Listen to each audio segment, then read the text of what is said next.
osnovna tačka prepoznavanja i srodnosti jeste da smo srodni već samom činjenicom da smo i ja i ti, on i ona, da smo stvoreni po liku Božjem.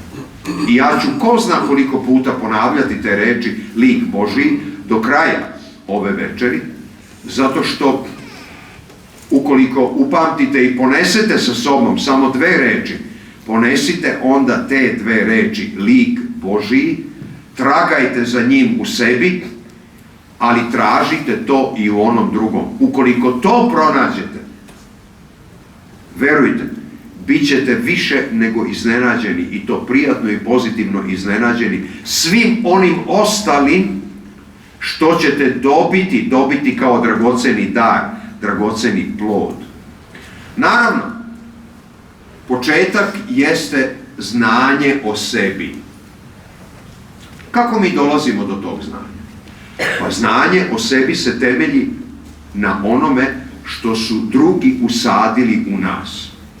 I onda vidite koliko često mnogi od nas tu imaju jako nezahvalnu ulogu, jer s jedne strane roditelji, da ne pominjemo sada babe i dede, i tetke, i stričeve, i ujne, znači bliža i šira rodbina, i okolina, i komšiluk, i tako dalje, svi imaju neka očekivanja i svako elemente tog očekivanja i način kako nas vidi praktično usađuje u nas. I na osnovu svega toga mi gradimo neku svoju sliku, vrlo često iluzornu i nestvarnu, pa onda počnemo vremenom o sebi tako i da mislimo da smo mi upravo takvi kakvima nas vide ili kakvima bi želeli da nas vide naši roditelji, babe, dede i tako dalje.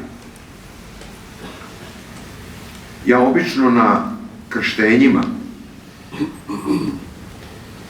sam, skoro na svakom krštenju, uvek govorio, pored ostalih stvari koje su karakteristične za te porodice,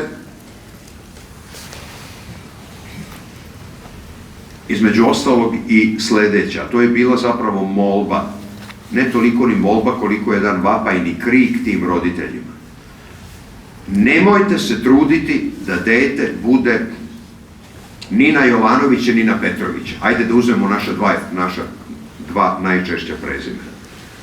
Ono je to genetski sobom već donelo na ovaj svet. I osobine oca i majke i ko zna koliko generacija predaka pre njih. Ali se potrudite da iskažete osobine mudrog roditeljstva. Ja znam da ćete vi biti dobri roditelji, nežni roditelji, brižni, pažljivi i tako dalje. U to nema sumnje. Ali treba projaviti osobine mudrog roditeljstva. Šta su karakteristike mudrog roditeljstva? To da u vašem detetu prepoznate ono što nije Nina Jovanovića, Nina Petrovića, nego ono što je to dete donelo sobom na svet. Vama se kao roditeljima možda to neće svideti, ali dete ima pravo na to, jer svako od nas je, ne zaboravite, jedinstven, svako od nas je originalan. Imate po nekoliko dece u jednoj porodici i nijedno nije nalik po karakteru vrlo često ni na oca ni na majku u toj meri da se otac i majka ponekad zagledaju jedno u drugo pa kažu na koga li je ovo dete?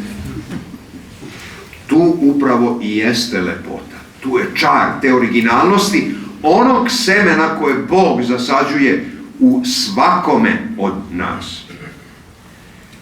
Vidite, mi bismo sve hteli, pogotovo danas i ovde, da sve bude na brzinu, da sve bude nekako rezultat nekog instant procesa, odmah. Pa samim tim i upoznavanje sebe. Upoznavanje sebe nije moguće na bilo kom kursu, ma kog univerziteta ili škole ovoga sveta, jer je to jedan proces koji traje dok smo živi. I verujte, ja sve što sam stariji, sve više dolazim do ubeđenja koliko je istinit onaj divan stih nekada čuvenog, za mene još uvek čuvenog, jer ih često slušam, ansambla Legende, ne znam da li još uvek postoje u tom sastavu, verovatno ne. Imaju Legende jedan stih u jednoj pesmi gde se kaže: sve sam crnji što mi kosa belja. A to mogu da kažem samo sa bolom i sa tugom, prepoznavajući zapravo korake kojima se odmičem od sebe onakvog kakav bi trebalo da budem, hitajući u nekim pravcima koji me i dan danas i u ovim godinama zovu negde u neku nigdinu. Vidite, tu treba zaista imati dovoljno snage pa prepoznati neke svoje slabosti, i to samo po sebi nije loše, i šta više, u sjajnom smo društvu. Društvo nam pravi niko drugi nego sveti apostol Pavle, jer kaže: kada sam slab, onda sam jak. I kaže sveti apostol Pavle u drugoj poslanici Korinćanima: radi Hrista uživam kada sam slab, kada trpim uvrede, kad sam u oskudici, u progonstvima, u poteškoćama. Naravno, mi pokušavamo sve to da izbegnemo. Nezgode, poteškoće, gonjenja, jer uvek je mnogo lagodnije biti tamo gde je većina. Tamo gde je većina nikada nećete upoznati sebe onakvi kakvi ste i onakvim kakve vas je Bog naumio. Druga poteškoća na putu prepoznavanja i upoznavanja sebe, pored znači tih projektovanih slika koje u nas usađuju roditelji i okolina, bliža i šira, jeste što se mnogi, čitaj u zagradi, većina danas poistovećuju sa onim što neko narodski iskazano radi, ono što mu je profesija. I samim tim kad čujete da je neko lekar, sveštenik, automehaničar, vozač, profesor i tako dalje, sama ta reč koja označava jednu određenu profesiju stavlja vam naočare sa već unapred određenom dioptrijom. I onda vi smatrate, naravno, da taj profesor, sveštenik, hirurg, čistač ulica, automehaničar, vaspitačica, treba da se ponaša u tom i tom saglasju sa onim što on jeste. Pazite, znači brkamo ono što neko jeste sa onim čime se neko bavi. Svakako da postoje zanimanja gde se ljudi poistovete sa onim što čine, pa to ne doživljavaju, i to je zaista sreća, ne doživljavaju kao posao, nego kao poziv, ili onaj viši stepenik, gde to više čak nije ni poziv, nego je pitanje priziva. Ali time je onda i odgovornost veća. Mi svi danas težimo nekoj samostalnosti. Samostalnost koju čovek ovog našeg savremenog doba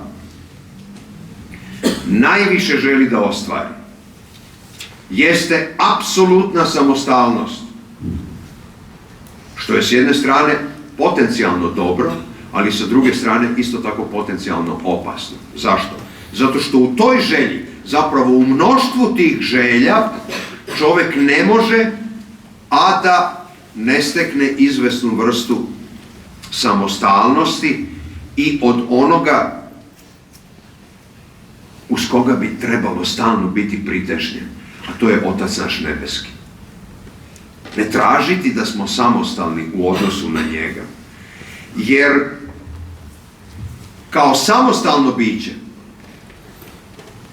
čovek, odmičući se od Boga čoveka, rastače sebe, raslabljuje sebe i postaje ono što Bog nije hteo on da bude.